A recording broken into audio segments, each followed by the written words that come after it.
Walking Stick Library presents Transhumanism, Poisoning, and Delusions with your librarian hostess with the mostest, Eileen Kramer. And remember, you can catch this stream live on Twitch. And I'm going to be introducing all of you tonight to a woman named Mihalcea. We've done stuff with her before. And sometimes find her videos impenetrable, but that's because I wasn't working hard enough. You know that. And I'm going to check my chat house before we get further. We will be keeping the chat house open and fun. And there's no one here but me, but that's okay. It's always okay, because what choice do I have? That was Ozora's back we just saw go by, a beautiful blue-gray back. We love it. Let's take down the curtain. She's here. She's going to be on the day bed. I'm going to squish this over so we have everybody up in case anybody pops in and says hello. This is Anna Mihalcea.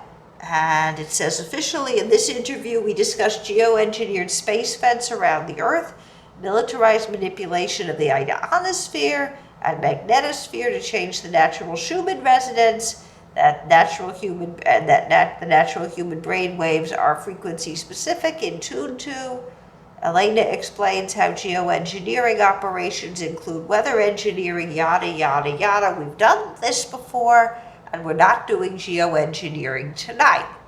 You'll see why in a minute.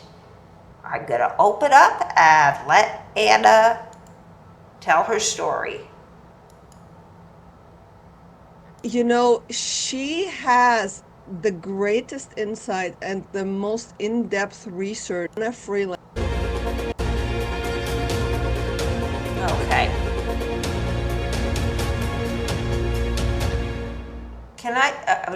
Greetings! Welcome to this week's show, True Science. And are using the blood as a substrate to create these blood clots. The final destroy anything about it. They don't want to. Freeze. Before we go further, I want all you to see this and look at it.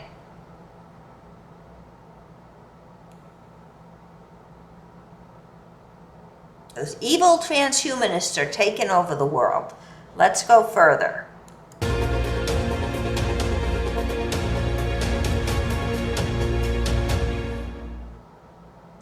Greetings! Welcome to this week's show, True Science and Spirit. I have a recurrent, phenomenal guest, Ilana Freeland. And what I want to say is, she has the greatest insight and the most in-depth research about what is going on in regards to geoengineering in terms of the synbio, the amount of information that she can pack into a book, which, right now, my top new recommended book is her newest one, The Geoengineered Transhuman.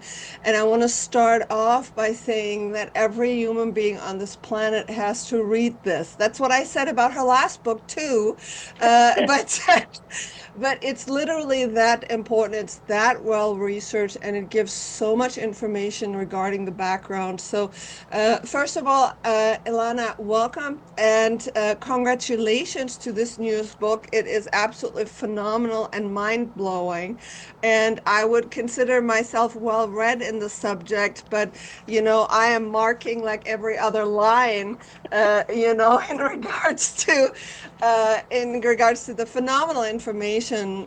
So explain a little bit about this book, and really, you have had this series of books of really informing people.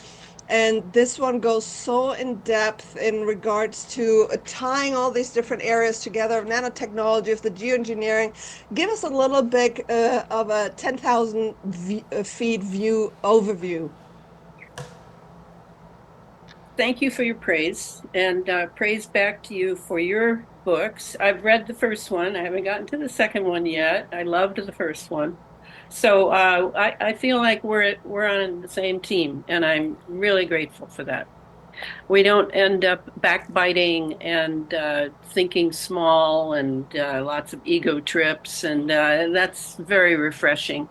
So, all right, you wanted to talk about the space fence, and I spend the second book primarily on the space.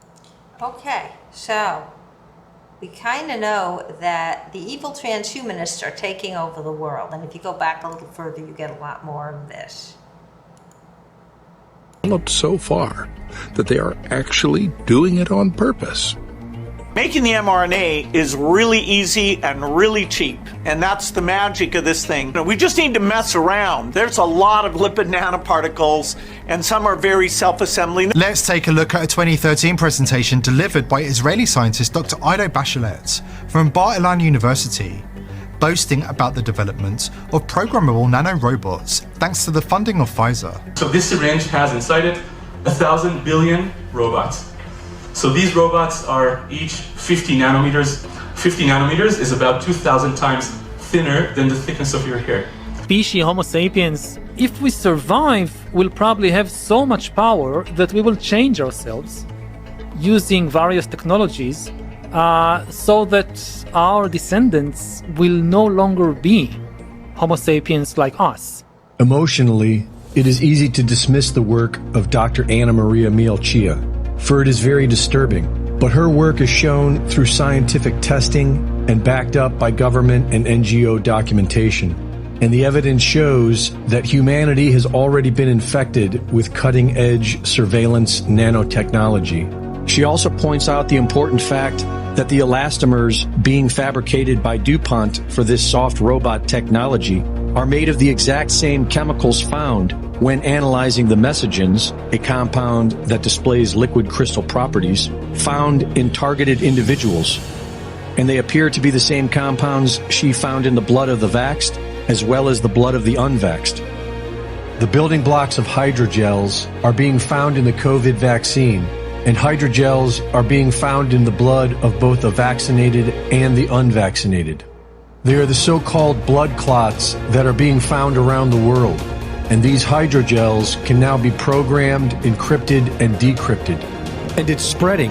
Evidence shows that the vaxxed are shedding this to the unvaxxed. A review by the RAND Corporation, Brain-Computer Interfaces, U.S. Military Applications and Implications, discuss the convergence of human with machine. In an interview with Big Pharma whistleblower Karen Kingston discusses this self-assembly nanotechnology and how the spike protein is an engineered device, triggered by electromagnetic frequency, and how the quantum dots are gene editing technology. This nanotechnology appears to be distributed via chemtrails, the food and water supply, medications, and in all of the scheduled vaccines for children. These transhumanists who have literally a satanic hate for humanity, the creation of God, want to digitize every cell on Earth, every microbe, and track it, as well as, again, upload it into what's called the metaverse. I am a certified chelation practitioner, and the amount of metals that I'm pulling out of people is extraordinary. So we have been systematically poisoned, but not just us, but all life. Okay, freeze. So the transhumanists are out to get you. You know where this is going, folks. And I said I was going to be good and gentle tonight, and I will be. Because we're just going to look for a definition. That's all. Nothing too exciting, I promise you. Let's make sure we got all the right colors. And we're going to put a couple of cute little potatoes on our screen.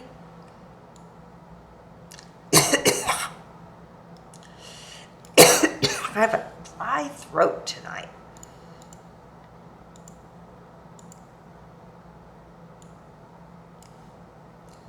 And we're gonna go where we usually go when we have one of these. You can already guess. Not that hard to guess. You know this by now. If you don't, you haven't been on the stream, and that's okay. We're looking for transhumanism.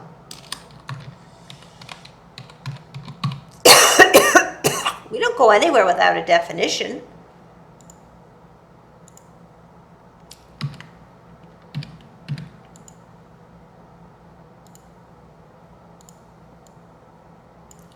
And we want Wikipedia because that's good for basic definitions and sometimes gives us a reading list. We like reading lists. Hey, I'm a librarian, what do you want? But we do like reading lists. This is a very basic and search in Google. Let's rig it up and let it rip. I don't need that. I do need this. I need Google.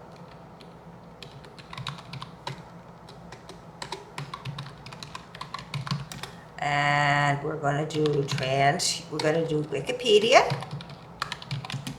and transhumanism. Bingo, let's get this.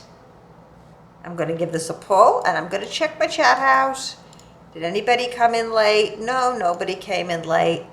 And here it is. Transhumanism is a philosophical and intellectual movement that advocates the enhancement of the human condition by developing and making widely available new and future technologies that can greatly enhance longevity, cognition, and well-being. Transhumanists are not into depopulation. They may be into contraception, but not depopulation, and certainly not making people sick. Well-being, remember that? Transhumanist thinkers study the potential benefits and dangers of emerging technologies that could overcome fundamental human limitations as well as the ethics of using such technologies. Some transhumanists speculate that human beings may eventually be able to transform themselves into beings of such vastly greater abilities as to merit the label post-human beings. So, if you don't like the model of whatever God gave you, join the transhumanists and maybe you get something better. Another topic of transhumanist research is how to protect humanity from existential risks and artificial general intelligence, asteroid impact, something called gray goo, high energy particle collision experiments, natural or synthetic pandemic, and nuclear warfare. The biologist Julian Huxley popularized the term transhumanism in his 1957 essay. The contemporary meaning of the term was foreshadowed by one of the first professors of futurology, a man who changed his name to FM 2030 in the 1960s. He taught the new concepts of the human at the New School when he began to identify people who adopt technologies, lifestyles, and worldviews transitional to post-humanity as transhuman. The assertion laid the intellectual groundwork for the British philosopher Max Moore. I wonder if he was born with that name, to begin articulating the principles of transhumanism as a futurist philosophy. Okay. Down here, we've got further readings. That's really what we came in the gate for.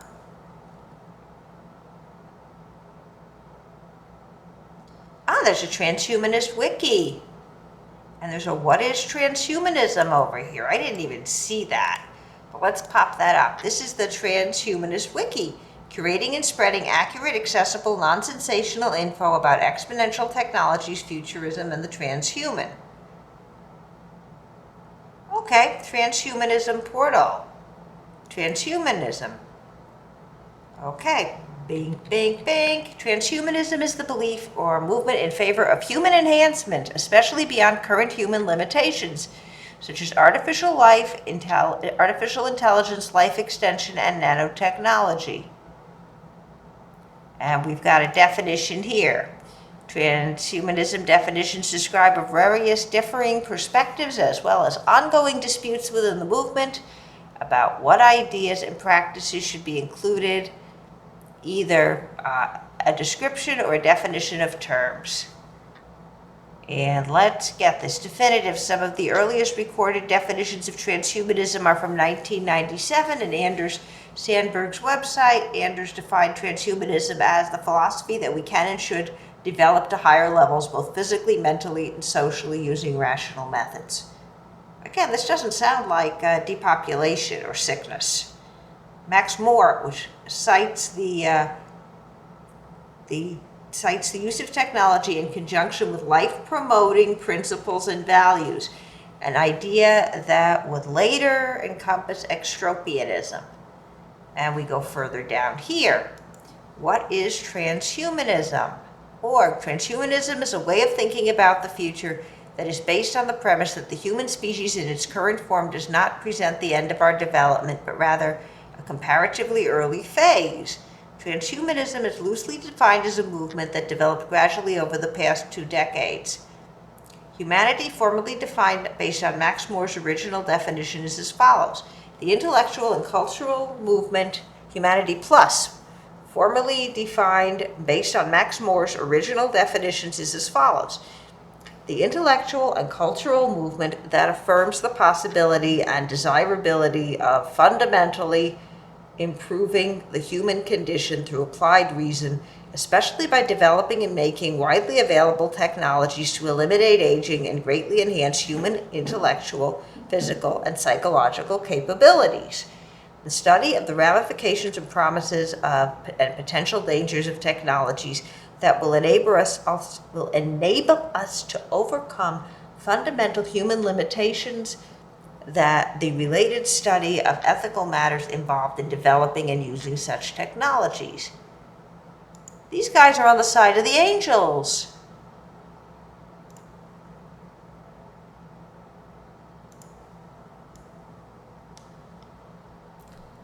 They're not at all what Anna Mihalcea is describing in her video.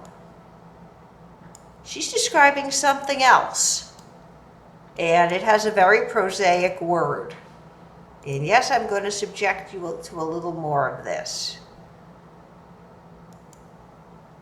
Scientific testing and bloodstream sounds terrifying. Change ourselves using various technologies so that our descendants will no longer be Homo sapiens like us. Emotionally, it is easy to dismiss the work of Dr. Anna Maria Mihalcea, for it is very disturbing. But her work is shown through scientific testing and backed up by government and NGO documentation.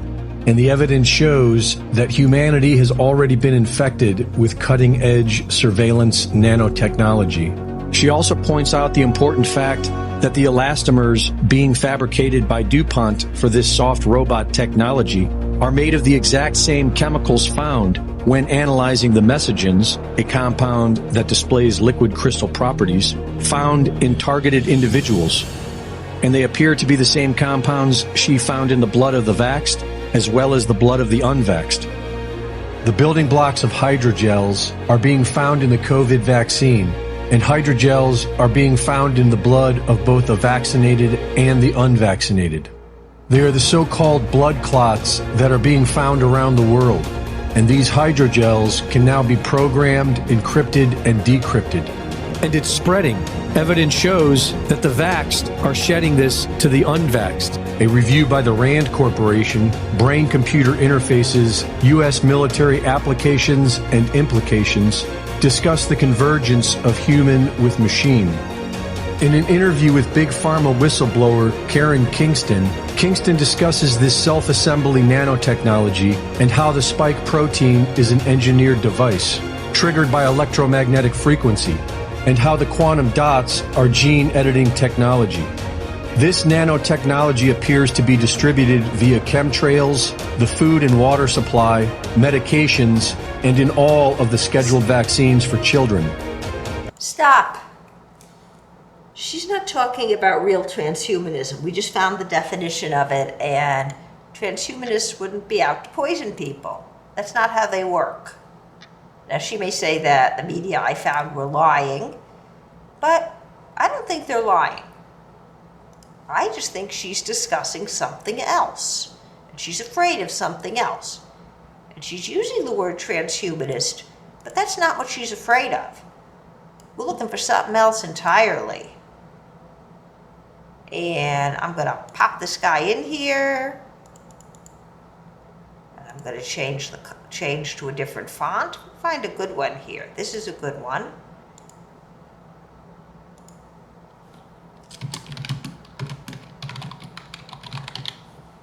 That's what's going on here. She's afraid of being poisoned. And when I went on Google to look for fear of being poisoned, I found this.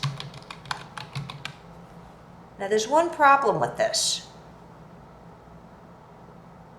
And we're going to work in two directions here. So I'm going to move this guy way over, move me way over to give me some space, because we need a lot more space than we got.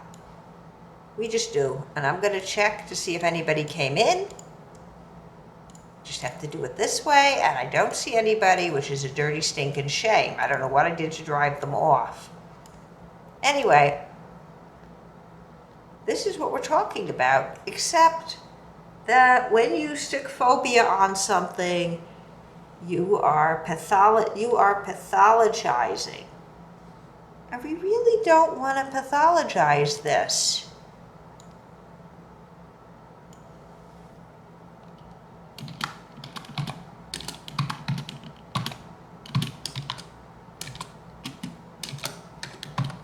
This is a case of just because you are paranoid does not mean they are out to get you. Does not mean that they are not out to get you. This is real.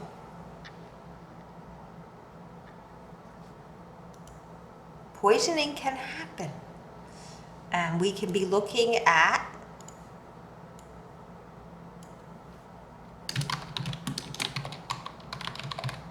food gets adulterated. And I want to change the color here.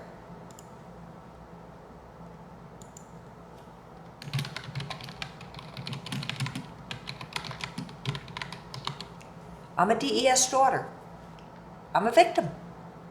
I'm living proof right here sitting in front of this screen. So this happens. And we can look at this. We could certainly look for, we could take this, I want a black pen, I have it, good. We could take it in this direction. That's a lousy arrow. Let me draw a better one here. Let me get more space on my screen here. We could take this down a ways, and we could look for the history of, we could look for food adulteration in the United States. It is a subject, it is a thing. We can also look for, and just pick your medication, folks. Medication's adverse effects, and pick your medication of choice.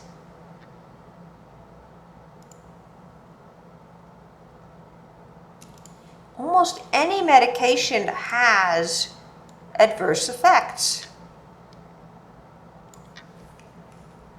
They all do. Technology is stinking scary, and things go wrong.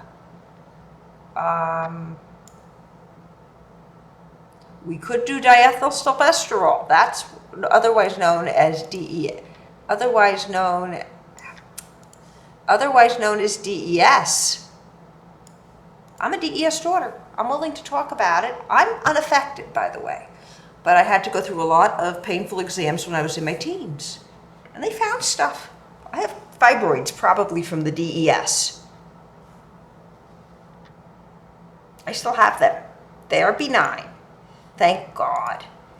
But we are looking for, and I'm going to take us back to Georgia. And bring us down to a decent size. And get our color back. We could look for diethyl. Still bestrol. Long name, folks. And we could look for adverse effects.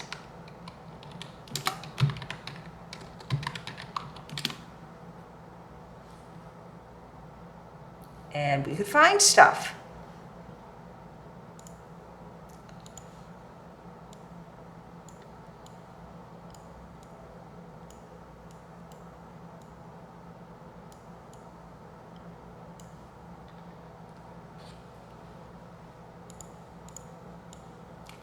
And down here we could look for, and again, there are variations here. This is not the only way to do this, but we're doing it this way now.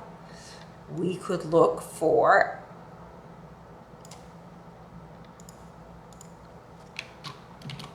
food adulteration. You're getting poisoned, your food is adulterated. Stuff's in your food that should not be there. We could also look for food additives.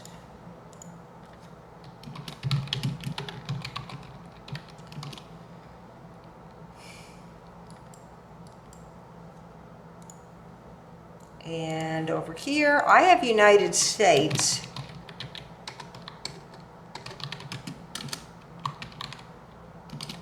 Well, we could do other things. We could do with the food additives, we might want to look at health effects. I mean, this stuff's real. I can remember when the only Jell-O that had natural flavoring was lemon, and that was the only kind we bought. Then they took the natural flavoring out of the lemon Jell-O, and we switched to Knox blocks in my family. And I taught my friends to make Knox blocks. And I led the Knox blocks revolution. And if I could eat Knox Jell-O, which I can't due to kosher laws, I'd make Knox blocks today. I love them. I should learn how to make Jell-O with Kyrgyzstan, which comes from the ocean and is kosher. And you can use fruit juice and sugar and Kyrgyzstan and make your own all-natural vegetarian Jell-O and healthy Jell-O. So yeah, these are definitely real ideas. I mean, people are definitely afraid of being poisoned. This is the pathological version of this. But this isn't always pathological. And if you want to think about Love Canal, the guy's last name was Love. Tell you a true story. Love Canal happened when I was in high school. And the story is that Hooker Chemical buried a whole big pile of toxic drums in a canal, in a ditch that was called Love Canal. It was a failed attempt to dig a canal in the city of Niagara Falls, New York. And Hooker Chemical stuck the drums in there, buried them. They were full of all kinds of nasties, including dioxin. Buried them, forgot about them, sold the land to the school district and the city for $1. A whole housing development was built around this land. A school was built on this land. The results were horrific. It was the biggest Superfund site in history. One night we'll do a show on Love Canal. But that happened as I was growing up. When I bought my house in Utica, New York, it was several blocks from Oneida Silver. There were other there was the Bossard factory, which is a Superfund site, which was a few blocks further away. My land was paved over. What do you think I thought? What the heck's under there? Well, my lawyer looked at me like I was crazy, and she said, what would you do? I said, let's look at is there a way to look at who owned the land and see, because if it belonged to a factory, then we've got an issue and we can go further. If it's only been used for residential property, going back as far as we can go back, which was to 1862. I went into the basement of the Oneida County building and I checked those land records. There was no industrial use of that land. Had there been, I would have requested some kind of soil testing. We would have had to break through that pavement and get to the soil and test what was in it, because you don't know what the heck's down there. And I'd have to look at how far down to sample how far down to dig the core to sample for nasties, and what nasties to sample for. Whether it was lead, whether it was organochlorides, organophosphates. I can talk the talk. Now, yeah. So I'm not unsympathetic to Anna Mihalcea. She's got the definition of transhumanism wrong, but we know this happens. We know being poisoned happens. And we're going to go in 3 directions tonight, because there's another direction this can go in. This is our left-hand path.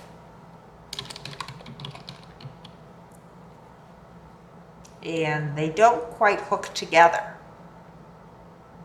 But it certainly would be possible to have a delusion of being poisoned, which is very different from a very rational fear of poisoning. So we're going to take this in 3 directions. And let me see if anybody wants to make a choice of what we do. This is when it's hard when we don't have somebody. Okay, we're going to take the bottom one first. Let me get us back. We're at 89%. That'll work. Let's look at food adulteration in the United States. And we're going to do this on the GSU system. Let me get Google up. Let me get Bing up. I'm tired of Google.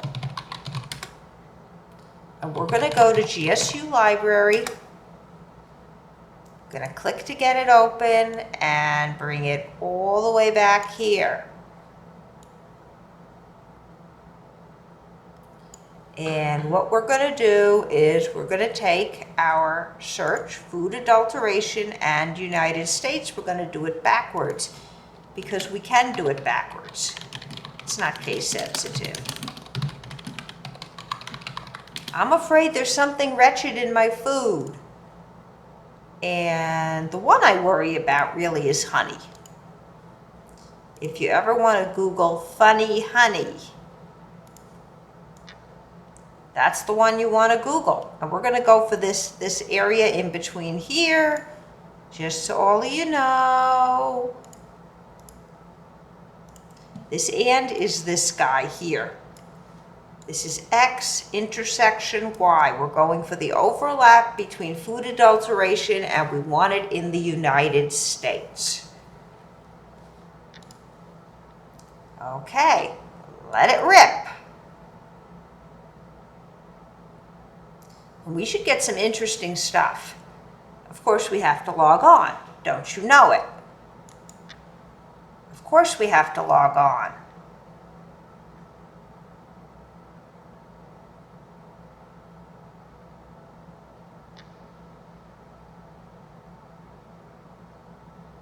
Okay, that's India. Okay, let's hit those filters, baby. I want geography. I want United States. Apply. That may help.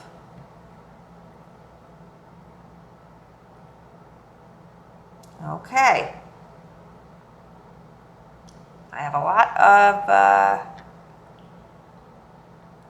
things, but I don't have what I'm looking at for. And it's splitting me up and giving me a lot of government docs. So let's go back to the filter house, and there's 81 ebooks. Let's apply it.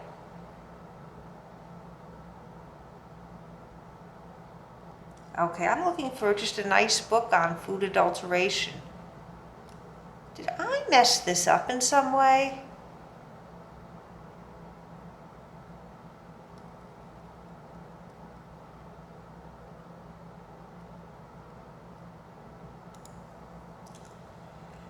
All right.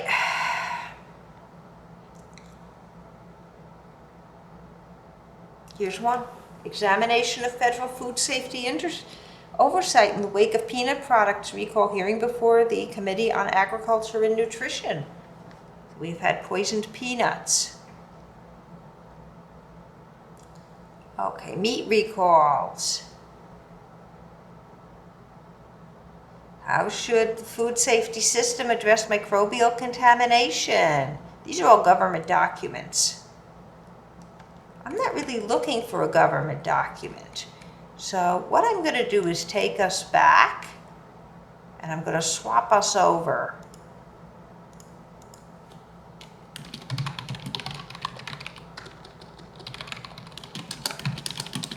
I'm putting us in the library catalog, because we've got some really nice ebooks on the subject.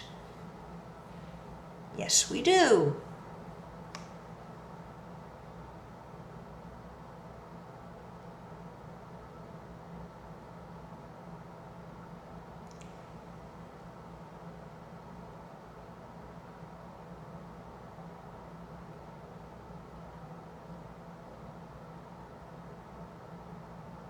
Okay. I mean, there's nothing wrong with what we're finding, but let's go to GSU Library. I'm gonna put us in one of our ebook databases because it really works well. If we go, say, to ebook central, it's the bigger of the two. I open the gate, we go in. It's a little pokey because it always is. And we type in food adulteration and United States. Food adulteration and food fraud.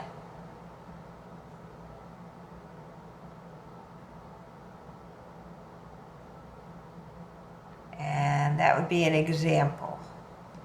And if we go in here, we're going to get some subject headings.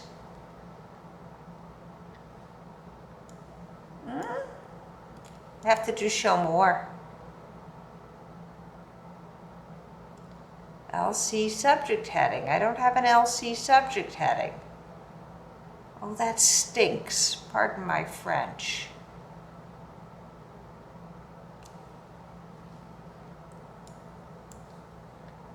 And on the cover is a lovely picture of horse meat in place of ground beef, which I think you could taste the difference and it wouldn't poison you. It would just revolt you. It might not even revolt you. You might think it was really good. And you can see here a little description.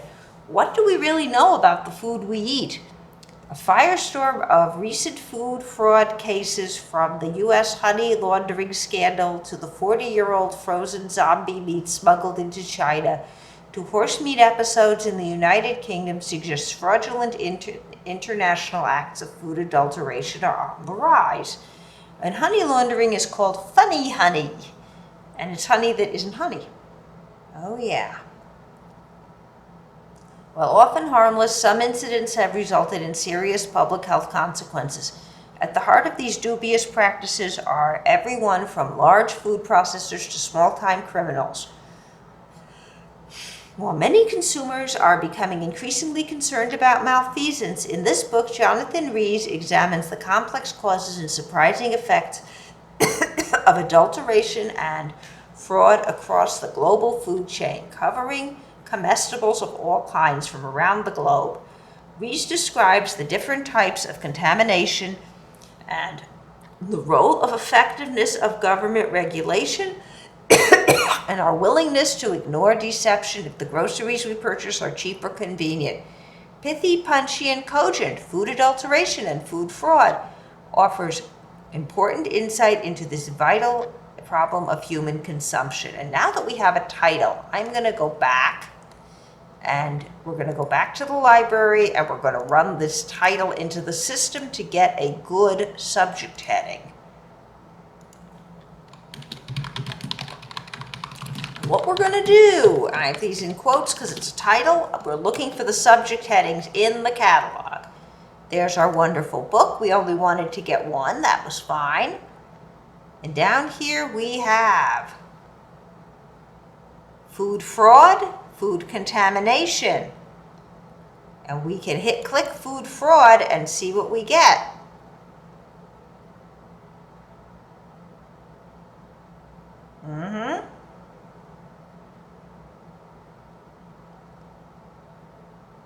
We've got another one, Swindled, the dark history of food fraud from poisoned candy to counterfeit coffee. So I think we can agree this is a thing. And here we have Tainted Foods. And these you read online. And we close the gate. Oh, this did it perfectly for me today. I don't want your slop, keep it out. Okay. And here we have Tainted Foods in 1968. The New England Journal of Medicine printed a letter by Robert Ho Man Kwok Dr. Robert Ho Man Kwok of the National Biomedical Research Foundation. It reported that Chinese food gave him headaches. After the letter was published, several other readers wrote to report that they or their close family members had experienced similar reactions. While Dr. Kwok listed several possible causes, study of what later came to be called Chinese restaurant syndrome focused on monosodium glutamate. One study showed that huge amounts of monosodium glutamate injected directly under the skin of baby mice caused tumors. As a result, a whole generation of Americans have been scared by a substance that in fact occurs naturally as glutamic acid, only without a sodium ion. Monosodium glutamate is the salt of glutamic acid. Glutamate means acid, glutamate, glutamic acid, in everything from dried mushrooms to soy sauce. Subsequent research has clearly demonstrated that fear of monosodium glutamate is unjustified. Whatever prejudice exists against MSG does so in spite of that research. Influenced by racist attitudes, since plenty of people are willing to consume MSG in Doritos or instant ramen, but remain unwilling to cook with it. It's called accent. It's also in seaweed, so I've probably ingested some in the last 2 or 3 days. Meanwhile, MSG is as common as salt or vinegar to chefs and home cooks in China. The cultural context of this ingredient explains some people's headaches better than anything inherent to the chemical compound itself. Some additives in the modern food supply are treated like poison while others are not. Others, meanwhile, are treated like poison because they actually are poisonous. Most of the time, it is difficult to tell the difference between these two categories. Arsenic, for example, is a poisonous element that appears in food naturally in very minute amounts. However, it is poisonous in even small quantities. Yet thanks to industrial use of this chemical, larger amounts are now increasingly common in soil around the world, especially in China. The presence of arsenic in plants and in fish led the European Safety Authority to lower its provisional tolerable weekly intake levels in 2009. In America, the FDA has changed nothing with response to this. The key concept needed to differentiate reasonable fear of chemicals in food from unjustified fright is the threshold level of substances needed to cause an adverse health effect upon the people who consume the foods that contain them.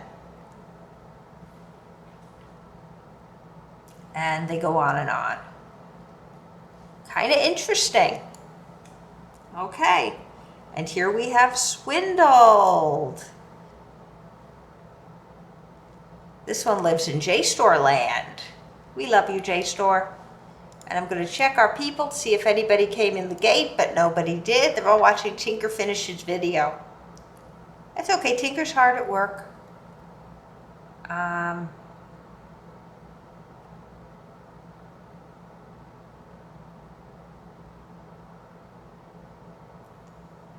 And here we have lots of different ones. Adulteration in the 21st century. Let's go that route. We don't like to see our food adulterated. Adulteration, like poverty, seems to always be with us. The motive to swindle, greed, is a constant in human history. On the other hand, both incentives and opportunities for swindling have varied hugely over time. The incentives are mainly determined by economics and the opportunities by politics and science. Swindling is not created by abstract entities such as free trade or globalization. It is caused by the working of these and other forces on individual human beings who have other qualities of character than the mere impulse to defraud their fellow citizens. It is not too far-fetched to imagine a society where the right economic policies and right politics could more or less eliminate food swindling, just as Jeffrey Sachs argued that an end to poverty is not impossible given political will. What, though, is the right way to fight swindlers? And we're going to get further down. And it's not talking about any current scandals, which I'm kind of bummed about because I was hoping to get more examples.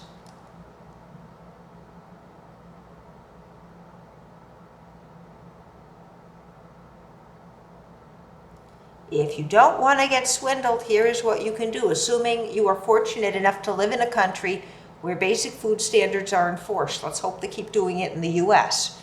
It won't be enough, but it will be a start. Buy food fresh and in whole form. Buy organic where possible. Buy your food from someone you trust. If you live nearby, so much the better. Cook it yourself and familiarize yourself with ingredients that go into proper food, so that when you know you are served a fake, you will know the difference and have confidence to complain. Above all, trust your own senses. You know more than you think you do. Hear the noise of a piece of good chocolate makes when it snaps. See the gleam on a fish that is truly fresh. Test the sweetness in a fresh cinnamon stick. Most of our cinnamon is cassia, by the way. Inhale the perfume of real basmati rice. I don't like it. It stinks. I don't want my rice to stink. Wake up and smell the coffee. Okay. These are mini searches tonight. And I'm going to check our house again, because I am a brave soul and I'm an honest soul. I really am. Okay, I'm going to give this a pull. I'm giving up on chat for the moment. So, it's still going on and it's real. And over here, we have a very sad story. We can do this one in Medline for all its Medline-y goodness. Okay, let me get... You're over here. This is really good. I'm going to take us back to GSU Library. Quick way in, because it's getting there. And let's open it up. And this time we're going to stay out of the big box and go to Medline for all that wonderful Medline-y goodness. Also because I'm a terrible speller. We scroll down to Medline with full text. What would Walking Stick Library be without a Medline search? Don't ask me. Anyway, we're going to go into the subject headings. If it ever lets me. And the term begins with diethylsilbestrol. I got that spelled right. I did. I click it. It's a major concept, and I'm interested in the history, and I'm interested in the adverse effects. And all I have to do is search the database. Medline did my heavy lifting with the subheadings. And let's see what we got. Now, I want the last, let's use the last 5 years. Have they found anything new? Wow, now I'm past reproductive age, so it doesn't matter for me, but prenatal exposure, which is what I had, to diethylsilbestrol. For those of you who don't know what diethylsilbestrol is, let's look it up in Wikipedia. I'm just going to pop it in as a definition.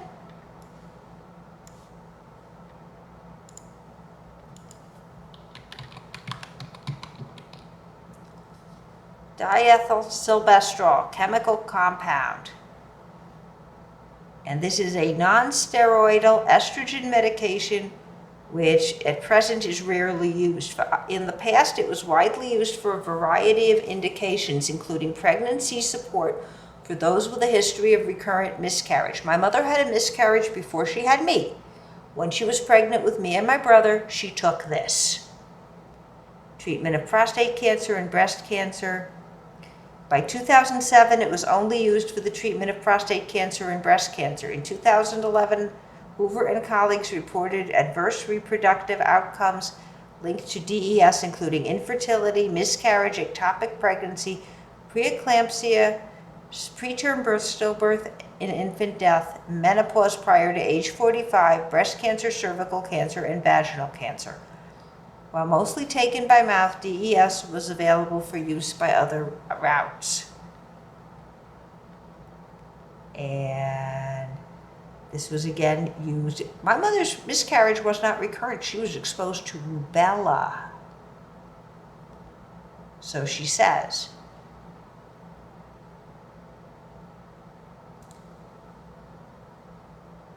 Okay.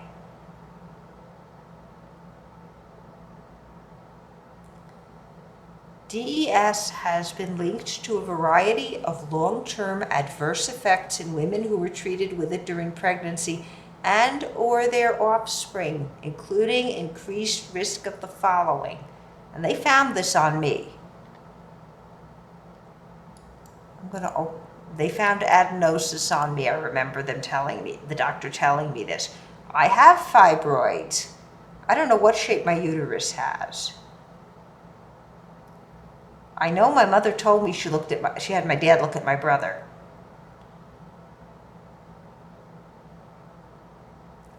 But I do have this one, and I have big ones. And my mother did have my brother checked for that by my dad. He was too old to check, for her to check. Okay, let's look at this. Clear cell adenocarcinoma of the vagina and/or cervix is a rare adenocarcinoma often linked to prenatal exposure to diethylstilbestrol. When they have done vaginal exams on me and pap smears, it's on my record, prenatal exposure to DES. Presentation. After age 30, it was thought that women exposed prenatally DES daughters were no longer at risk for the disease, but as they age into their 40s and 50s, cases continue to be reported.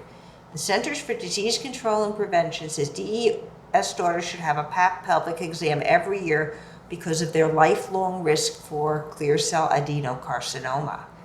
Clear cell adenocarcinoma of the vagina is a rare case occurring in up to 10% of vaginal malignancies. It is all but confirmed if maternal use of DES is established, which it is in my case.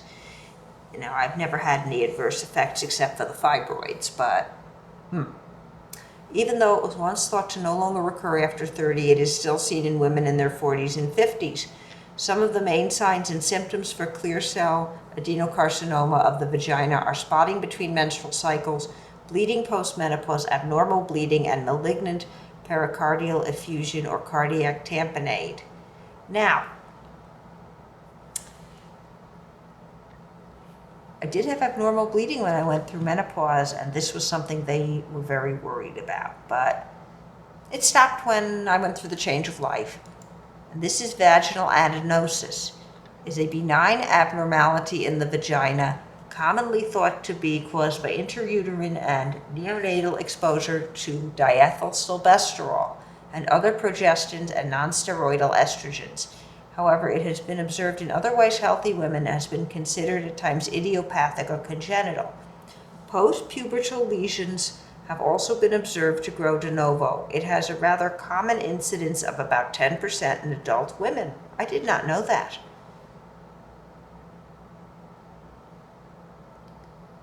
And this is the beastie right here. Now you know what it is. And there's people walking around like me who've been poisoned with it. So let's get back to what we found. This was our result list. Now that we're all on the same page. I did not know this prenatal I don't have any kids, so my brother doesn't either, which is good. Prenatal exposure to diethylstilbestrol has multi-generational effects on folliculogenesis. Follicles are eggs in the ovaries, so we're talking fertility here. Okay, diethylstilbestrol, DES, is an estrogenic endocrine disrupting chemical that was prescribed to millions of pregnant women worldwide, leading to increased rates of infertility in the exposed offspring. We have previously demonstrated that this reduced fertility persists for multiple generations in the mouse. However, how altered ovarian function contributes to this infertility is unknown. Therefore, this study sought to determine if DES exposure promotes two common ovarian disorders, primary ovarian insufficiency and polycystic ovary syndrome, contributing to reduced fertility in DES offspring. Moreover, we have investigated if these impacts are transgenerational. Gestating mice were exposed to 100 micrograms per kilogram of DES, and ovarian morphology was described in F1 to F3. That's 4 generations on female descendants. And we go on. I'm going to come back out, see what else we've got.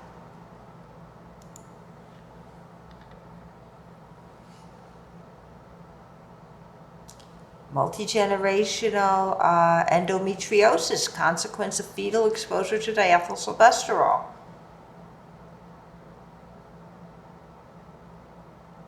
Gender identity, sexual orientation, identity in women and men prenatally exposed to diethylstilbestrol.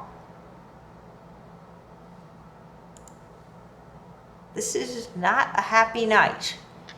We assessed associations of prenatal diethylstilbestrol exposure, a potent estrogen with sexual orientation, gender identity in 3,306 women and 1,848 men who participated in the study of prenatal DES exposure. Odds ratios and 95% confidence intervals, we are doing quantitative here, were derived from logistic regression models adjusted for birth year in study cohort and education.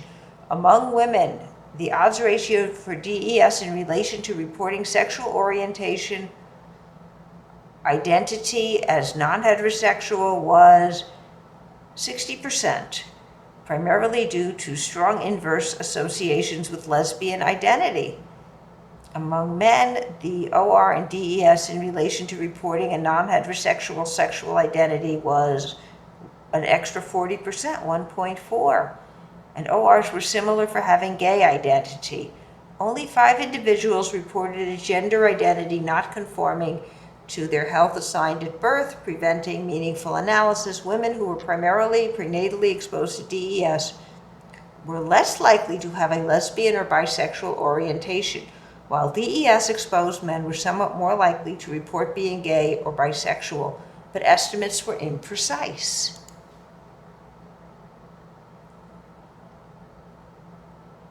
And a lot of these are things done to rats.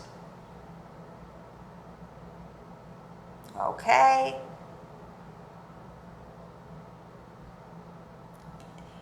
Association of in utero exposures with risk of early natural menopause.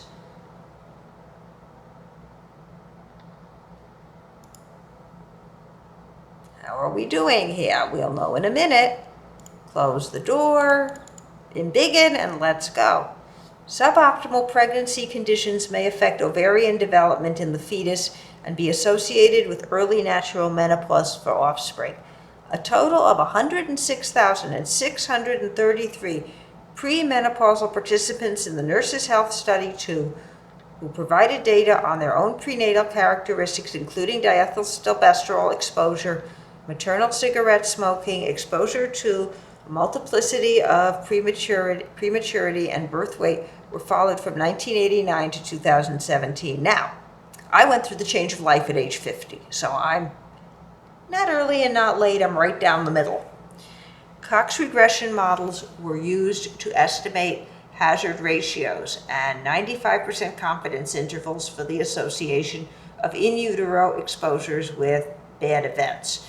During 1.6 million person years of follow-up, 2,579 experienced early natural menopause in multivariable models.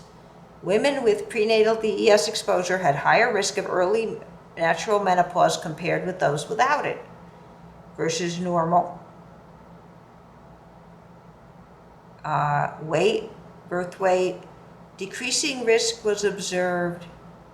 An increasing risk of early natural menopause was observed for those with low birth weight, less than 5.5 pounds. I was 5 pounds 13 ounces when I was born, so I'm not at the very low end, but barely make it out. My mother smoked when she was pregnant with me. And decreasing risk was observed per 1 pound of increase in birth weight. So I was also a little tiny baby. Besides being a DES daughter, prenatal smoking exposure being part of multiple birth and prematurity were not associated with early natural menopause. Well, I dodged a bullet, folks. And again, we're real close to home tonight. We really are. Not good. Let's see what's hiding here. The heritable legacy of diethylstilbestrol, a bellwether for endocrine disruptions in humans. Wow.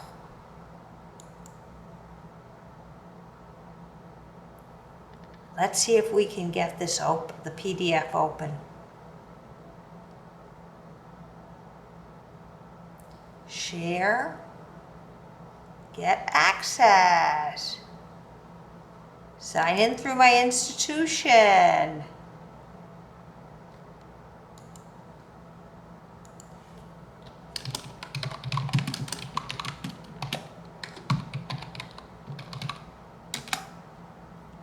This is us. Go. It doesn't mean we're going to get in, but it's worth a shot. We got in. PDF available. Close the door. And begin, and we're good. Let's have a look-see. Millions of women and their fetuses were exposed to the toxic pregnancy drug diethylstilbestrol from the 1940s through the 1970s. My brother and I were among the last, a time when the medical profession had little knowledge about potential developmental consequences of fetal drug exposures. Pathological consequences of DES exposure to the pregnant mothers and their offspring are well documented, but now generational research is finding that the grandchildren of women given DES in pregnancy are also at risk. This commentary summarizes the presentations on the subject from Beyond Genes panel, Heritable Impacts of Diethylstilbestrol. My brother and I are both childless, thank God. Something you say when you've been poisoned. As the executive director of the advocacy group DES Action USA, I was pleased to serve as the chair of the Beyond Genes session on heritable impacts of the drug diethylstilbestrol. DES was a potent, non-steroidal estrogenic drug prescribed between 5 and 10 million pregnant women from the 1940s until 1971. The U.S. Drug Administration, Food and Drug Administration, had approved DES for a variety of uses in 1941, and in 1947 approved the use of DES for pregnant women who had suffered a miscarriage.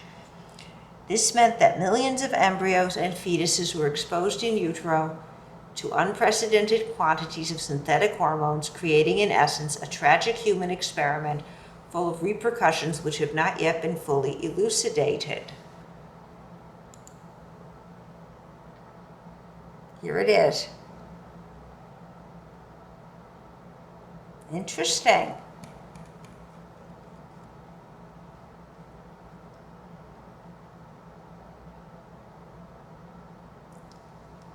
Reports of toxicity in humans were first published on 22 April 1971 when Herbst et al. Published a landmark study in the New England Journal of Medicine that linked DES exposure in utero to a rare vaginal adenocarcinoma, clear cell adenocarcinoma, in girls and young women. Previously, CCA had only been diagnosed in postmenopausal women, so a cluster of young women with it gained Herbst's attention and was the basis of the paper. Soon after the article was published, the FDA removed label indications for pregnant women. Lovely. Now we're going to come back inside because there's a little more going on here, as we know. And I'm going to check my chat house. Oh, I at least got a spammer. And he's gone. I don't know what he wants, but he's not going to get it. Okay, I'm gonna open our curtain and come out because there's a second part to this. Remember, we were going right and left here. It's one thing to be the kid on the block whose mom makes Knox blocks and to become the leader of the Knox blocks revolution. You're doing the right thing. It's one thing to not use L'Oreal on your hair because you're afraid of whatever's in that permanent hair coloring. My mom was like that. Me, when this gets gray enough, is going to get the L'Oreal treatment because I want it to look like it's mine. And I want it to look as good as it can look. And that's another reason I want to keep it short. I'm thinking of growing back the ponytail, but part of me, because I love having a big head of hair, but and taking care of it and playing with it and It's just a piece of you that when it's gone, it's very sad. But part of me knows that at some point I may want to dye this. If it doesn't come in as a nice shade of gray. If it comes in beautiful and silver, I'll leave it. But I'm either going to want to brighten it or dye it, one or the other. And you have to have a short head for that. So, but it's going to be the real stuff for me. I'm going to take the risks of being poisoned. Because I do want hair that looks like my hair. And my mom's hair coloring was awful. Sorry, Mom. It was cheap shit. Pardon my French. Okay. So, there's something that happens when you go from being genuinely concerned about being poisoned, which in our society is a culturally congruent idea. We found all those books on food adulteration. Our culture worries about being poisoned. And when you find this up here,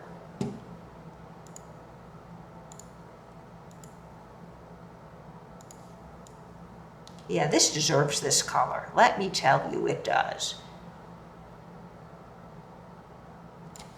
When you find this, as we found up here,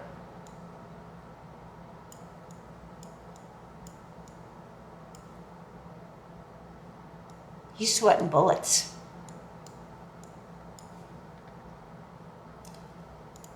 So concern about this is perfectly reasonable, right?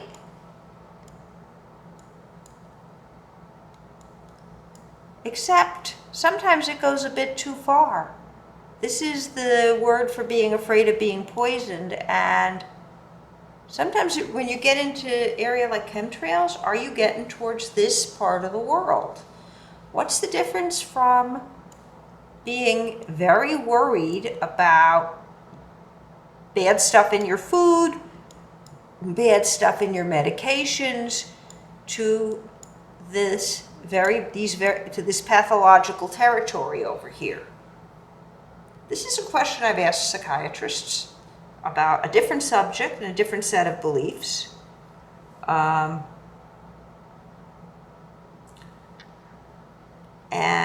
I got good answers at the time, answers that made sense to me at the time, but they're a little too personal for here. When have you left the fold of reasonable stuff to stuff that's not so reasonable? So, I did a walkthrough tonight and I was looking for a definition of delusions, because what separates a delusion from an unusual idea? And this isn't even an unusual idea.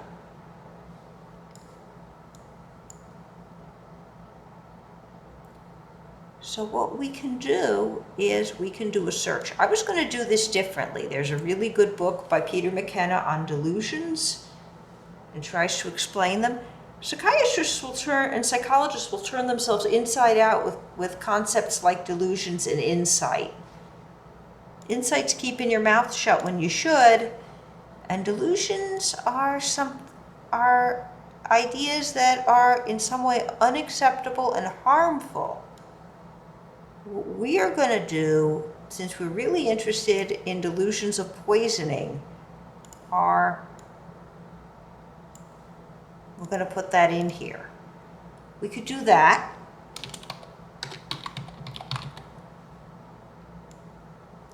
I want this bigger. 36 is good. 36 works great.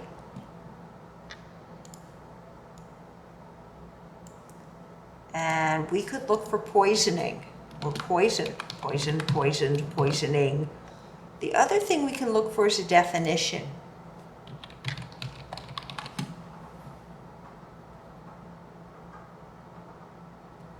I think that since we are dealing with poisoning tonight, whether it's through medication, air pollution is a thing too, for that matter. Pollution, dirty soil, contamination in some way.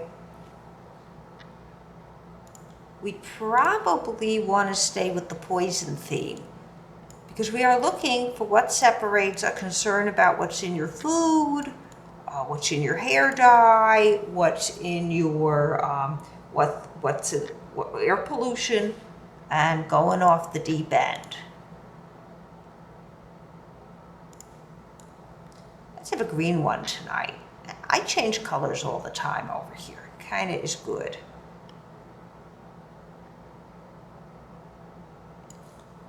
And I'm going to take us down to 100%. And we're going to try this on the big box first and then a couple of other places. We could even try it in Google Scholar. Let me get Google Scholar up. And let me put that in the chat for everybody.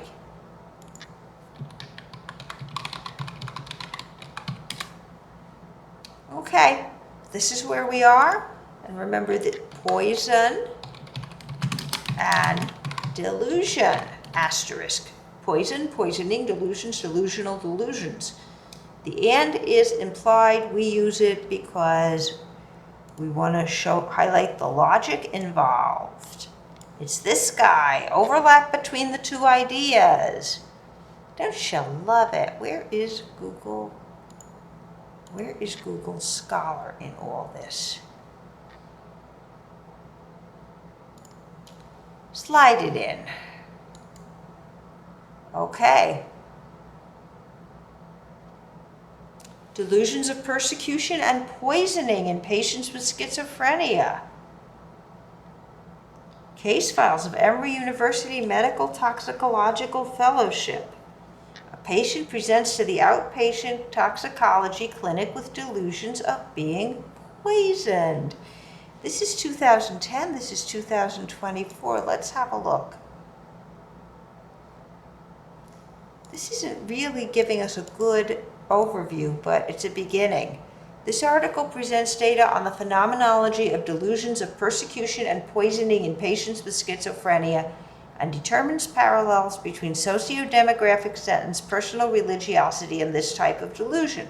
We have studied the content of delusions in patients with schizophrenia, looking for persecution and poisoning themes using the Fragebogen-Feuer Psychology Syndrome, FPS. A total of 295 patients suffering from schizophrenia participated in this study. 74.7% reported delusions of persecution. The proportion of female patients is 81.9% who felt persecuted.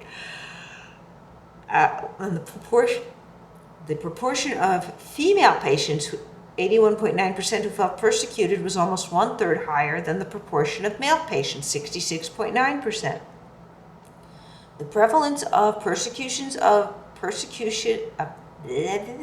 my tongue is twisted. The prevalence of delusions of persecution was lower in the group of persons for whom their faith was personally important than in the atheist group. Delusions of persecution and poisoning were strongly intercorrelated. Delusions of poisoning were reported by 57.8% of the respondents, 54.8% by males, and 60.6% by female patients. Okay, doesn't tell us really what it is. Let's try this one. Okay. And here we are. A 71-year-old female with a history of Parkinson's disease diagnosed many years earlier. Spinal stenosis, lumbar radiculopathy status post L3 and 5. So this laminectomy and anxiety presented to the outpatient medical toxicology clinic due to concerns that she was being poisoned by a neighbor.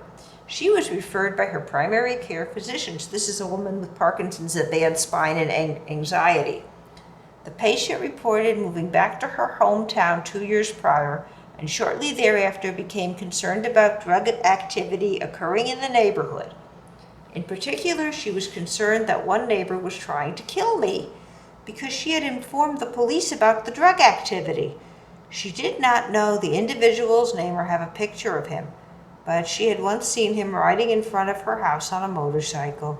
She had installed video cameras around her house but believed that the neighbor had been hacking them. The patient had reported her concerns regarding being poisoned to the police on multiple occasions, but they had not found sufficient evidence. The patient reported that she noticed a burning, sweet-smelling, cigar-like smell that only occurred when she entered her house from the outside, adding that no one else smelled this. Separate from the phenomenon, at one time she noted a gas-like smell in the home and a carbon monoxide detector in the house alarmed, and she later discovered that the home had a fractured natural gas line. The line between truth and imagination is pretty darn blurry. Following repair of the gas line, the carbon monoxide detector no longer alarmed, but she continued to experience the cigar-like smell whenever she entered her home. Radon testing was negative. She also reported a pruritic scalp associated with intermittent blisters and evaluation for varicella zoster. That's chickenpox, folks, otherwise known as shingles in an older lady. Additional symptoms included lightheadedness, improved with a drug, hot and cold flashes, intermittent jerking of extremities, oily skin, chest heaviness, shortness of breath, and increased anxiety. The patient lived with her husband and dog. Neither of them experienced any novel symptoms.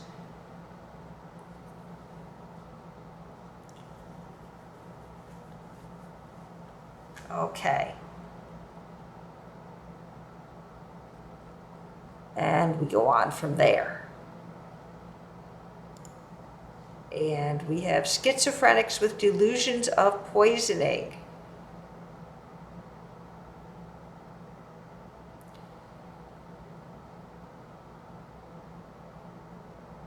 And here we have one from 1932, the delusion of being poisoned.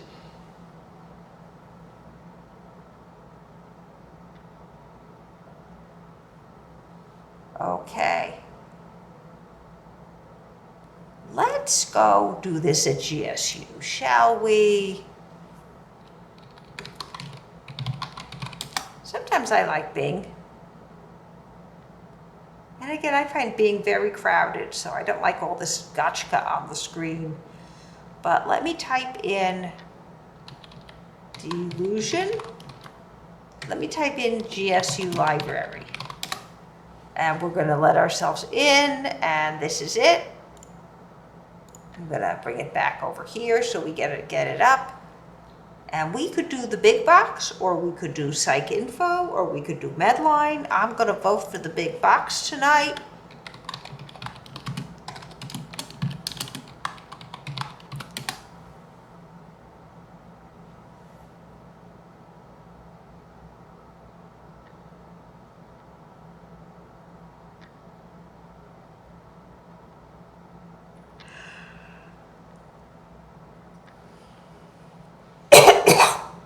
I wish I weren't so tired.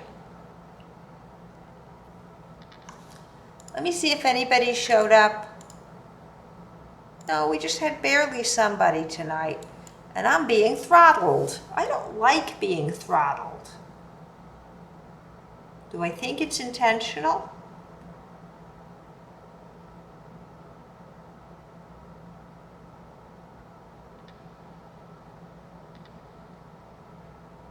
I don't know. It's late enough at night that this should not be happening. Not at all. Okay, if this doesn't work, we can kind of use an analog.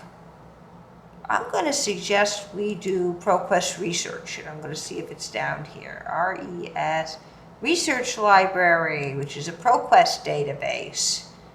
Okay, and ProQuest likes Boolean a lot better, likes these kinds of searches with the big and in them a lot better. I'm going to turn it around because it is commutative. You can do it in either direction. And go. There's our person who presented earlier. We saw this on Google.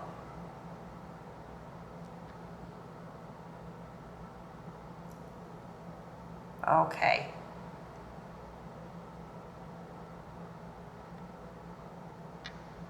I still don't see it.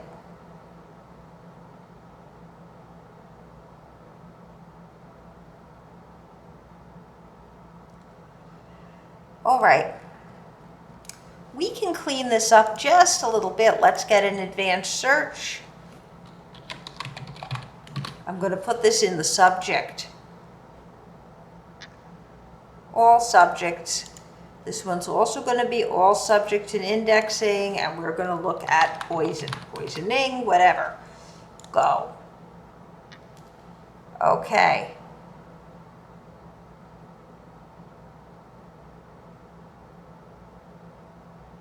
Caribbean folk beliefs in Western psychiatry. Let's give that a try. And I'm going to look at the details for a moment. Poisons and delusions, and they're going to talk about zombies. Somebody had to, we deslopify and we go. All right.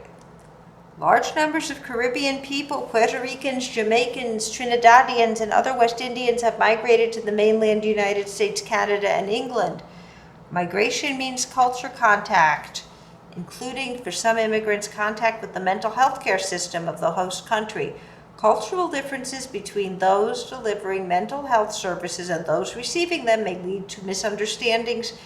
An enlightened approach to psychiatric care is that cultural considerations have to be a primary focus in interpreting the meaning and behavior. The aims of this article are to clarify certain aspects of Caribbean culture, particularly folk religions, as they might relate to Western health and mental illness. And I'm going to look for poison.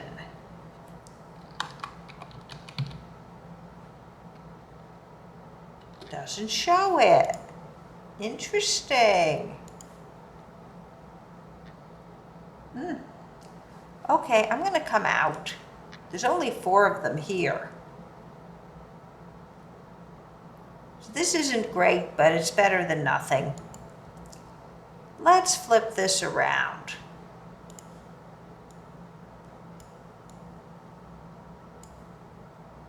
And I'm going to leave this with the S, and we're going to do a big box search if it will let us. I have a big box here that's somewhat functional, so let's use it. Actually, that's Medline. Let me come back out and see if I can do better out here again. Maybe it'll work this time. Delusions and definition. If not, we can search this in Google and get a pretty good one.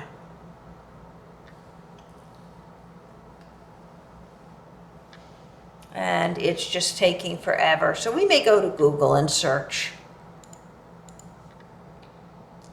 Looks like we got in. We have to sign in again. Here we go, we're signing in.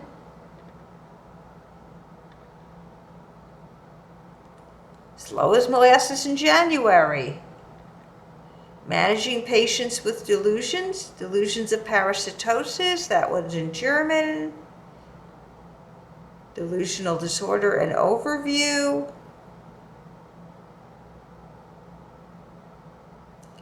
Okay.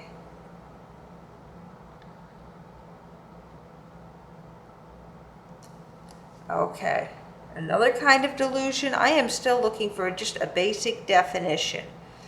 Let's see if we can get the PDF for this. Even if it's Latin, at least it's better. At least we know it's coming out of a journal. The classification and definition and ontology of delusions. Although delusion is one of the main concepts of psychopathology, it still eludes precise conceptualization. And we kind of saw why, because there was a range from it being very much an accepted thing that poisoning is something one should fear, because it can happen in a variety of contexts, and it's pretty common. It still eludes the precise conceptualization. So there's a continuum to all the way bonkers. From, yeah, you should be concerned about this, to all the way bonkers. In this paper, I present certain basic issues concerning the classification and definition of delusion. as well as its ontological status. And that's something philosophical. What does ontologic, that's development. It means how it develops.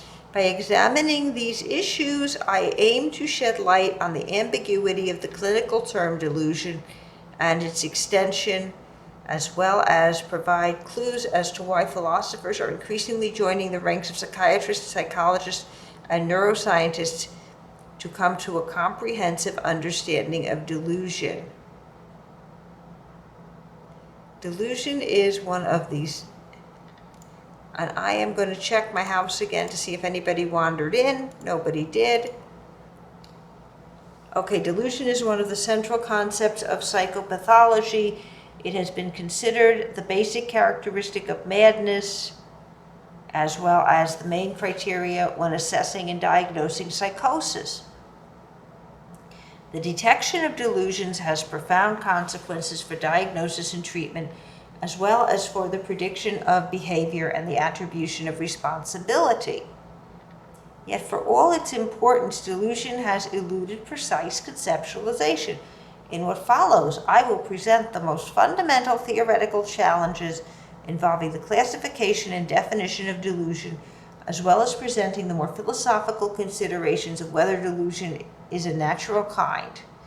In this review article, I aim to show that delusion is a highly ambiguous term and that the phenomena to which it refers are multifaceted. Additionally, I aim to shed light on why philosophers have taken an interest in delusions and increasingly joining the ranks of psychiatrists, etc.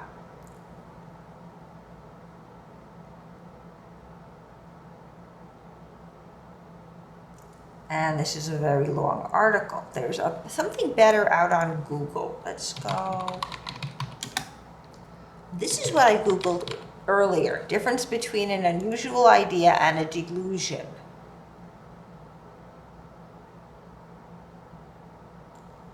And we are not going to do the slop on the left, but we are going to grab some of these.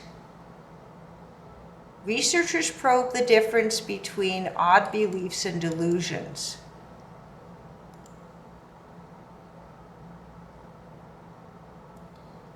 Delusions, and this is from Very Well Health. Now, Very Well is part of Dotdash. It's published by Meredith. It is essentially legacy media, and I trust it. Rethinking Delusions. Columbia University Department of Psychiatry. So these are all pretty decent. Researchers probe the difference between odd beliefs and delusions. Beliefs that are bizarre, baffling, or seemingly unsupported by evidence are referred to as delusions and are a hallmark of the most severe mental illness. Yet it is possible to hold perfectly sane beliefs that others might regard as irrational. New brain imaging data suggests that while odd beliefs and delusions may exist on a continuum, the extent to which a belief evokes stress could be a crucial distinction. The research is published in print, ahead of print in the journal Neuropsychologia. Our study suggests that for individuals who hold strange beliefs but are not distressed by them, the brain signal is distinct from what is found in people with psychotic mental illness. So, you can believe that chemtrails are full of nanoparticles that could also infect your blood, even if the science doesn't hold up, because what survives in air doesn't survive well in liquid. It says Philip Corlett, PhD. Had to do that at least once. Our study suggests that for individuals who hold strange beliefs but are not distressed by them, the brain signal is distinct from what is found in people with psychotic mental illness, said Philip Corlett, PhD, Assistant Professor of Psychiatry at Yale School of Medicine and the study's lead author. However, if the belief begins to pervade one's worldview and engender distress, there is a shift toward more pathological brain and behavioral responses. Okay. So, if I'm eating my, It's not an unusual belief to be concerned about food additives. So the person eating Knox blocks doesn't even rate as having an unusual belief. If you were eating Knox blocks making Knox blocks in 1972, I would think my mother made them later. Yeah, by the time I was in high school, 1976, you might have had an unusual belief, and you enrolled your daughter in the Knox blocks army. Those of you who don't know Knox blocks, let's have some Knox blocks, just because it's fun.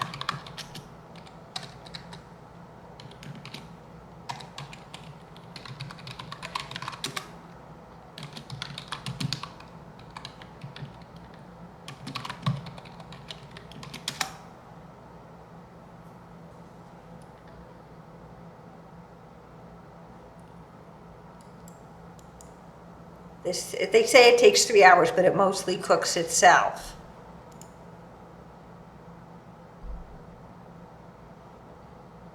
And here we have more Knox blocks. So if you've never seen, these are made with fruit juice. These are made with apple juice. So no artificial. Fruit juice, unflavored gelatin, 3 cups of fruit juice, and honey or sugar optional. And for some of you do need sugar to help it gel. There's some chemistry involved with Knox. And that's apple gelatin made with real apple juice. That's why it's opaque. My mother used to make it with orange juice, and I don't think it was quite as fingery as that. These are made with Kool-Aid, which kind of defeats the purpose. Okay, that has Jell-O in it, it adds the flavoring. We don't want that. Any fruit juice Jell-O. Yeah, this is another version of Knox blocks. And I've made it with grape and I've made it with orange. But that's the beast right there. Oh yeah, so there's recipes for it now, but in 1976 it was a bit odd.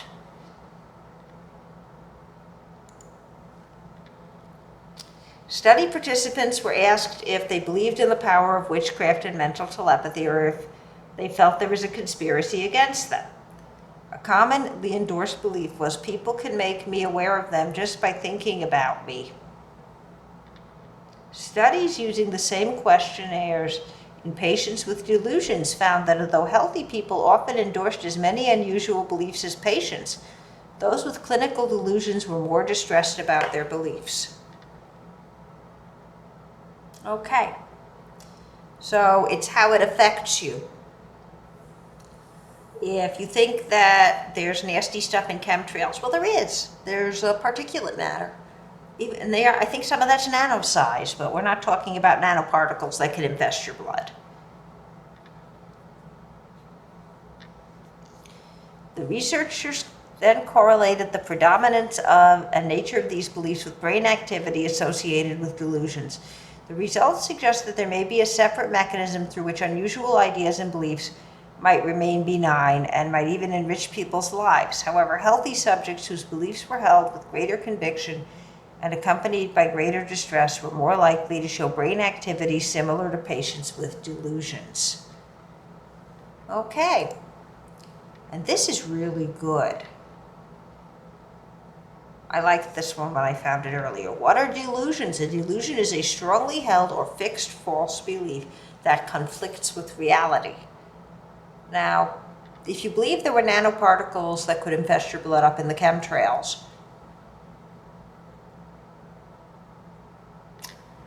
the only way to test that is by reading.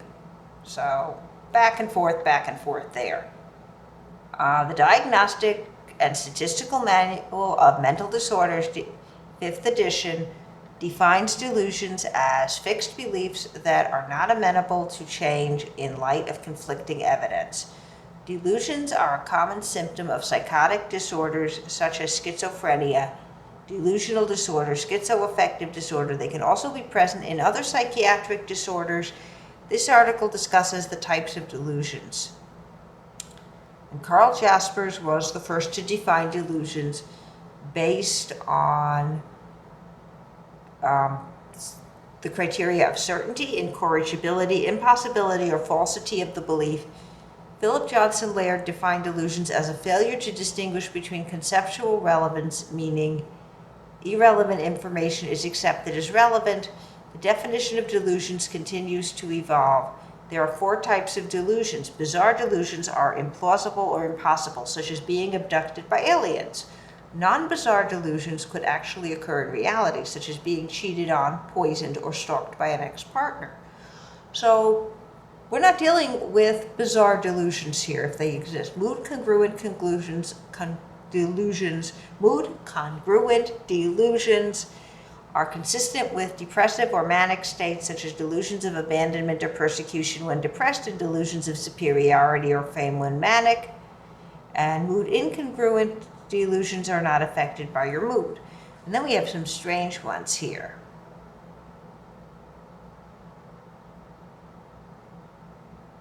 None of which apply to being poisoned.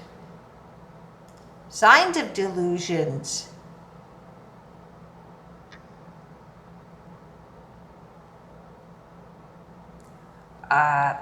In addition to having unshakable belief in things that are not true, people experience delusions may also exhibit confusion, agitation, irritability, aggression, depression, and self-referential thinking. And one of the medical experts here at Verywell, because they are here, this makes this a decent source, says it can be incredibly difficult to distinguish between a person's unique belief system and a delusion which is inherently false. The truth is not always clear-cut, especially when it comes to cultural beliefs, religion, or spirituality. Okay.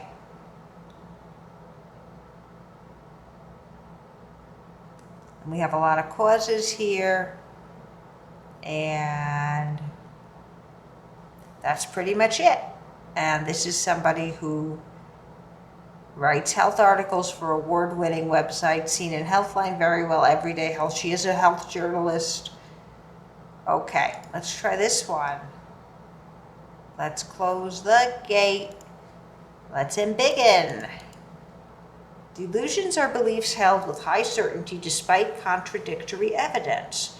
Notwithstanding decades of research, we still have a limited understanding of the computational and neurobiological alterations giving rise to delusions. In this review, we highlight a selection of recent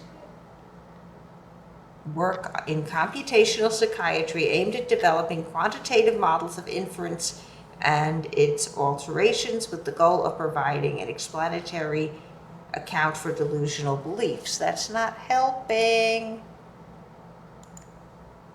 What else do we have?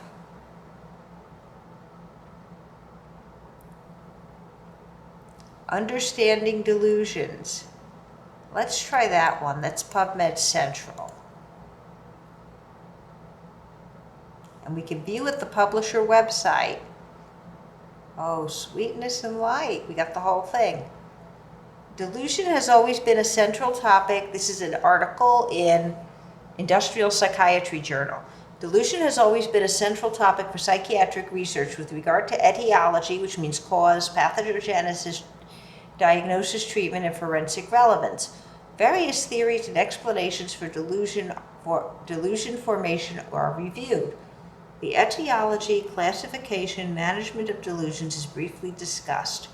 Recent advances in the field are reviewed. And if we get down here, we should have something.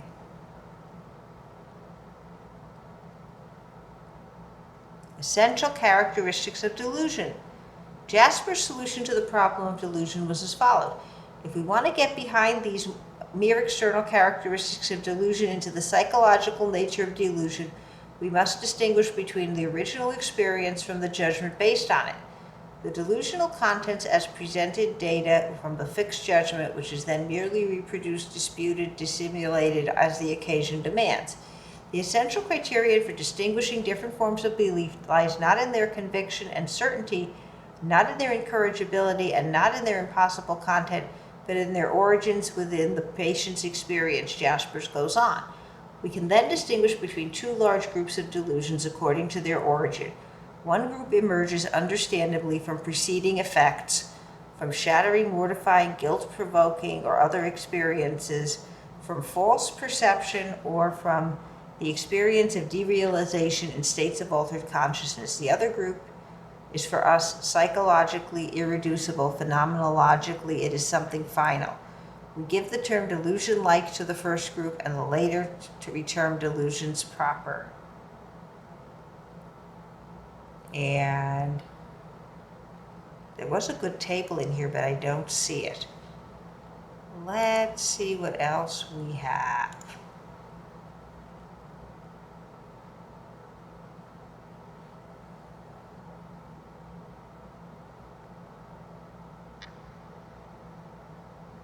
Types of delusions and common delusional themes. Let's try that. That did not make it earlier. And WebMD is half decent. Here we have them.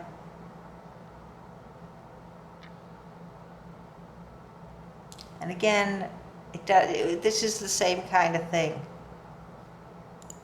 I don't know what else we can find here. We can get to the next page. This one on Quora was very readable.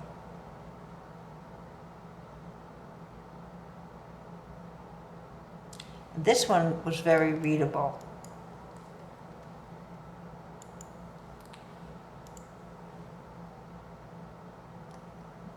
This one was not so great. What are delusions? Okay, this is the difference between delusions and crappy OCD and intrusive thoughts. While there is no single clear definition of delusions, and this site is no CD, this is a site about obsessive compulsive disorder. Who are you? You're trying to sell therapy.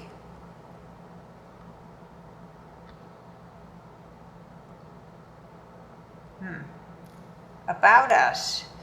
My life was going great. I was an award-winning college quarterback with a vibrant social life, and I started having repeated intrusive thoughts that made me doubt the most fundamental characteristics about myself. Depression filled it. It felt like I was stuck. I went from playing quarterback in college to being housebound in 6 months. And it took due to a misdiagnosed and untreated OCD.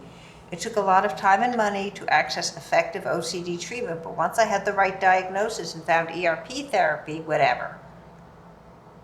So this is a website that's selling you something, but the information doesn't look that bad. While there is no single clear definition of delusions, there are some general traits that experts seem to agree characterize these unusual beliefs. In particular, they highlight that delusions are irrational. The core feature of delusions is that they are irrational. Specifically, they are not supported by evidence, do not change when contrary evidence is given. So if you think the apartment's burning down because you smell smoke and you check the stove and it's turned off, you know the apartment's not burning down. 20 minutes later, you may smell smoke again. By the third time, you get to know. That's insight. Anyway. So that is not a delusion if you're smelling smoke and go check the stove and find it's turned off and say, hey, whatever I'm smelling, the apartment's not burning down. This is how the most recent edition of the Diagnostic Manual of Statistics, we're going to get this. This is how the most recent edition of the Diagnostic and Statistical Manual of Mental Disorders defines delusions, stating that delusions are fixed beliefs that are not amenable to change in light of conflicting experience. Harmful. Some experts note that in addition to being irrational, delusions must also be physically or psychologically harmful. So if you walk around thinking chemtrails are full of nanobots that are going to program our blood, what can you do about it? The chemtrails are up in the sky. I don't know what you might do. But if you're just walking around thinking it and going about your day-to-day life, that's fine. This helps separate ordinary irrational beliefs from those that are clinically significant. And it's misaligned with one's group or culture. Even if there is inadequate evidence for someone's fixed belief, we don't call it a delusion when it is held by many members of one's culture or other important groups they belong to. So remember,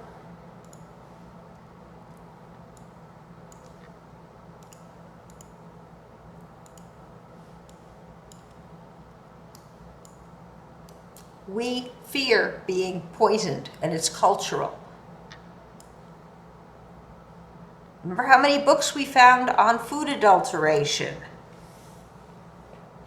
And if you don't believe me about how much we all fear being poisoned, it's just kind of bred into us.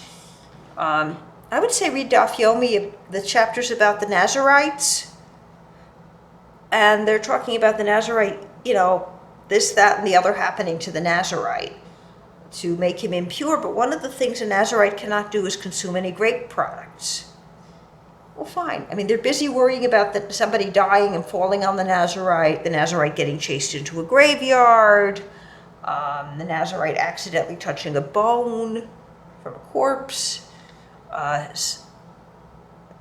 They're not worried about somebody frying up a batch of cakes in grape oil and feeding it to the Nazarite and selling them in the marketplace. And the Nazarite buys a cake, not knowing what they were fried in, and not even asking. Because who knows if they knew enough to, if either the vendor or the Nazarite could read and write. So there were no lists of ingredients, but they weren't worried about the Nazarite getting slipped something in their food. And when they talk about murder, they never talk about poison. We, on the other hand, in this country, in this time, big worries. Big stinking worries. So it is a belief in poisoning is very culturally congruent. Only when it becomes harmful and irrational in some way does it become a hallucination. To become a delusion. So I don't even know where my piece was. It was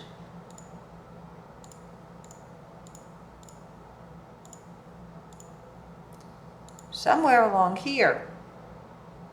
Right here. And here we have different kinds of delusions. And there are persecutory delusions under which poisoning gets shoved. These are persistent, unjustified beliefs that one is going to be harmed by others or that others are out to get them. Referential delusion is the belief that ordinary events have hidden meanings and are related to the experience of the individual with the delusion. And again, fear of poison is not that delusional unless it becomes harmful or it becomes harmful.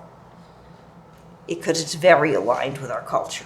You will find almost no articles on toxophobia. Even though everybody's out there detoxing, it's such a culturally ingrained belief. That's why you see books on food adulteration. And the government holds hearings on food adulteration. And we're worried about pesticides and pollution, and it's just part of what we worry about. So, we kind of have a definition.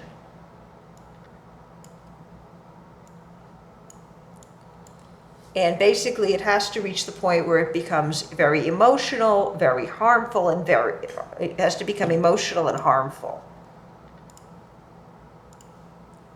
Emotional, big emotional content. Let me get us to 100 if I'm going to write. Just those kind of things we do around here. Okay, so they have to have a big emotional content. I mean, you're not just calmly going in the store and buying your Knox Jell-O because you don't want to eat the Jell-O with all the additives. Or you're not making your own fruit syrup and you're busy making your own fruit puree to add to seltzer water so you have naturally flavored soda in the house. People do that. There are recipes. You're perfectly entitled to make it. But if you're scared that, if it becomes a fact that you think some terrible conglomerate is poisoning the whole world because they are selling soda with artificial flavors and you're all upset over it, that's bad. You're past the point of simply worrying about what's in your food, which is a perfectly ordinary cultural preoccupation. They are also harmful. You decide you must rescue others from being poisoned by soda. You go into Walmart and start smashing all the soda bottles. That's pretty harmful. It probably won't harm you. It'll probably harm you, your pocketbook, and it will probably get you arrested, and others may slip on the soda. So, yeah, you're harmful. You're in the harmful land. So delusions tend to be emotional and harmful. That's how you get from ordinary belief to weird belief to delusion. And Anna is in a safe space. She's on her own Rumble channel. She publishes books. She may be very emotionally involved. She may not be. But I don't know her well enough to know that, and neither do you.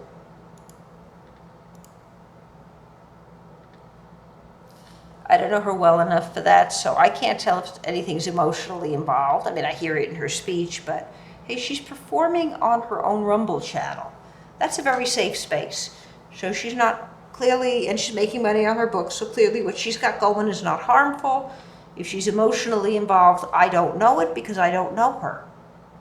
So again, as a rule, when we do these psychological topics, I'm totally obsessed with the idea of insight, but I am very, very, very, very, very reluctant to say anybody doesn't have it. You can't judge. And I'm going to open up the curtain again real quick. And again,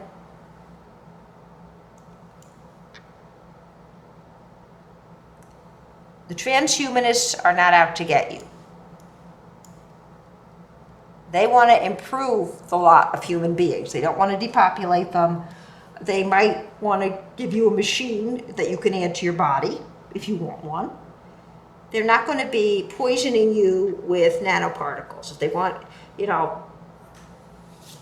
some people may line up to get cyborged. They may not like the original model that God gave them. The original model that God gave them is designed to be subject to the pressures of natural selection, which means that there is a big failure rate.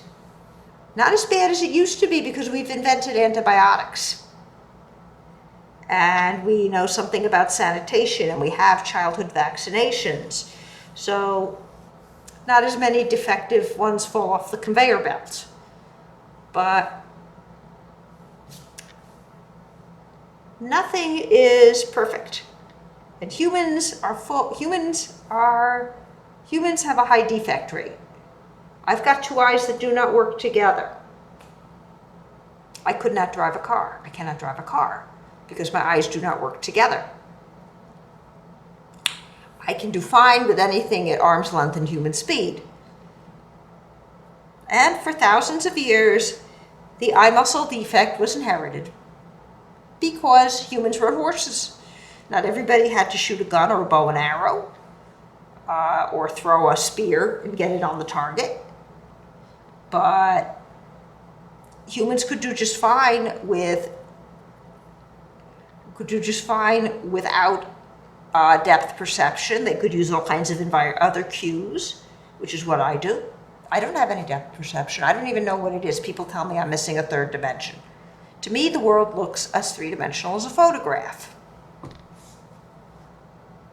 That's inherited, folks, along with the OCD, which is also, I've read, is an autosomal dominant. Neither are lethals. Humans could do just fine with OCD. They could still reproduce. Humans could do just fine without depth perception. Not every human needed to have it. There were certain tasks that you, of course, couldn't do, but you'd be riding a horse, and the horse would have depth perception. Or you'd be riding in a wagon, and you'd be fine. And, of course, you could read and write. You could do all the other things everyone else did. And this was passed along because it wasn't weeded out by natural selection. And humans had 4 or 5 kids in a family, and if a couple were susceptible to strep and died young, there were still 3 more. The parents had replaced themselves. Life goes on. That's the way nature operates and God created nature. So I could see somebody wanting to improve that. I mean, we've already improved it quite a bit with technology. So I could see, somebody saying, I'd like the newer model. I don't really like what I got. I really don't like the body I got. I don't like the brain I got. Can I get a better model? What have you got to improve it? You don't want to do that, Anna. That is fine. You don't think that is a great idea for others, and you can convince others to not do it. But transhumanists will be offering that kind of stuff, or would like to offer that kind of stuff. And yes, it sounds very scary, but hey, we've been doing it for years. I've got a piece of metal and screws in my wrist. Otherwise, I'd be left with a hand that didn't heal in the right way, with a less functional left hand. Nope. We have ways to get past human limitations like a broken wrist. And we have ways to get past human limitations like susceptibility to stress. It's called to strep. My little brother, the aunt that died in 1933 was killed by meningitis that came from a strep throat. This was pre-antibiotics. My little brother was really susceptible to strep. The antibiotics sat on the counter next to the salt and pepper when I was a kid, and strep throat went through our house regularly. But we're all here to tell the tale because we had antibiotics. Streptococcus is also God's creation. And natural immunity isn't always great. Not everybody gets the full dose. So transhumanists want to better the human condition with technology. What's not to like? They don't want to depopulate the earth or sicken us. That would go against transhumanist ethics. Now, I think what Anna is talking about when she's talking about transhumanism is this. Very, very culturally congruent. Europe is not that different from the US. If you're old enough, you've heard of Love Canal. In my case, I was exposed to DES in utero. I'm lucky, but not so good. And they are still writing books on this one. And we're still concerned when we go into the store, you can read the ingredients. Nobody faults you for making Knox blocks. Belief in poisoning is culturally congruent. As we head towards the mental health side of the house, there is toxophobia. There are very few articles on it because this belief is so culturally congruent. And when you finally get out in left field, your fear of poisoning can turn into a delusion. It has to have a strong emotional content and harmful results. And we're not going to judge whether it's irrational or not. Our culture mostly judges fear of adulteration and poisoning as rational. We found that out tonight. So yes, Anna is afraid of being poisoned. And her beliefs are extreme.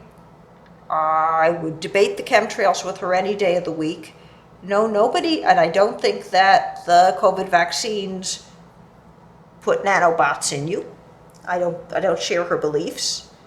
I don't agree with them. I think she's wrong. But she's talking in a safe space. She makes plenty of money. I would say, I'm not even going to judge insight here. I'm not going to be the one to say she's got delusions of being poisoned. I just want to say she's afraid of it. Aren't we all? Thank you so much for watching. And don't forget, you can catch me live on Twitch.